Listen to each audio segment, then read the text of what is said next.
Everyone, we are live on this holiday evening trying to help an Indiana family and local police in a desperate search, a search that has, at this moment, gone cold. Christmas Eve, 3 little girls, right next door while mommy rests up from the flu. The neighbor checks, finds his door unlocked. The little girl gone. She's partially deaf and partially blind. That's Ellie that was sitting in the middle. Take a look at this little girl. Absolutely scrubbed in sunshine. Fort Wayne, Indiana, age 9. Christmas Eve. Presents stacked up under the tree. Little did mommy know that within a few hours, her girl would be gone. Joining me right now is Ellie's grandmother, Amber Story. Miss Story, thank you for being with us. Now, the mommy was sick next door. There's only about 30 residences right there in that little community. Right next door is mommy, who's been resting up from fighting the flu. Didn't want to give it to her 3 little girls. The little girls right next door. What happened? What are police telling you tonight, Miss Story? When Mike came back from getting his cigar, the door was still locked like he left it.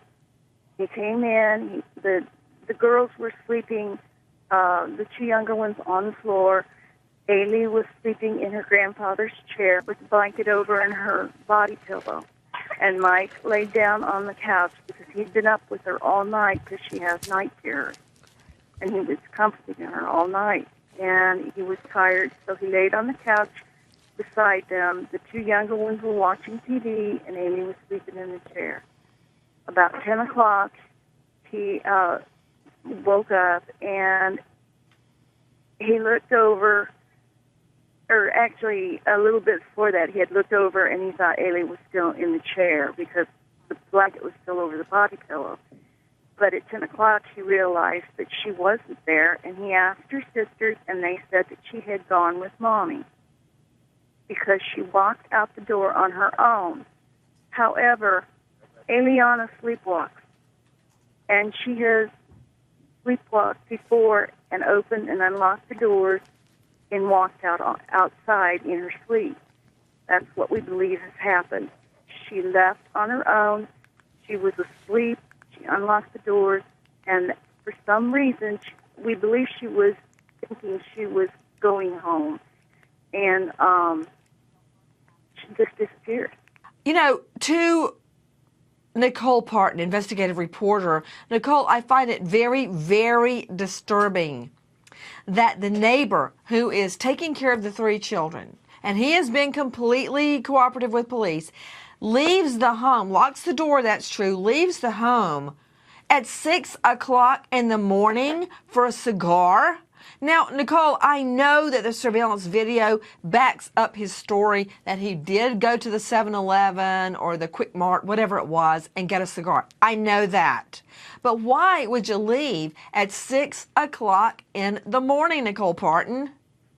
Good evening, Nancy, and that's a wonderful question. Here's something else that's important to note.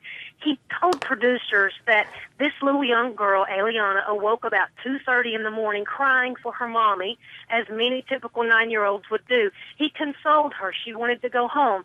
And he's saying, I didn't take her home because I did not want to leave the 2 other girls asleep alone in the home. But as you noted, we find out 4 hours later, he says, I left all 3 girls home alone at 6 a.m.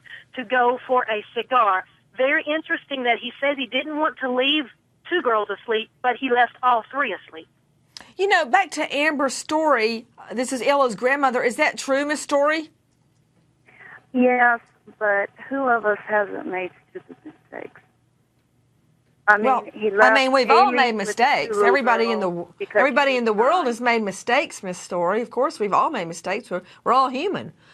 But I have never left my children alone in a home, period, locked or unlocked. Never, not once, not ever, not in the car, never, ever, ever, ever. Because that's not really a mistake. That's a conscious decision. It's not like, whoops, I took the wrong turn, or no. That is a conscious decision. It's not really a There are mistake. people all So- over the United States who leave their older children with their younger children to watch them for 5 or 6 minutes. Okay. And I know for a fact that when I was a child, I was only 6 years old, and my parents would go out and milk cows and leave us alone in the house. And my brother was not even 2 years, was about 2 years old. So it may be different nowadays for most people, but not everybody's perfect, and this world is definitely not perfect. And I have no qualms in saying that Mike would never hurt any of those children or any children, period. I do not blame him. I do not blame my daughter. The only blame is to the person that took her. Circumstances just worked out that she disappeared. It was not anyone's fault other than the person who disappeared with her.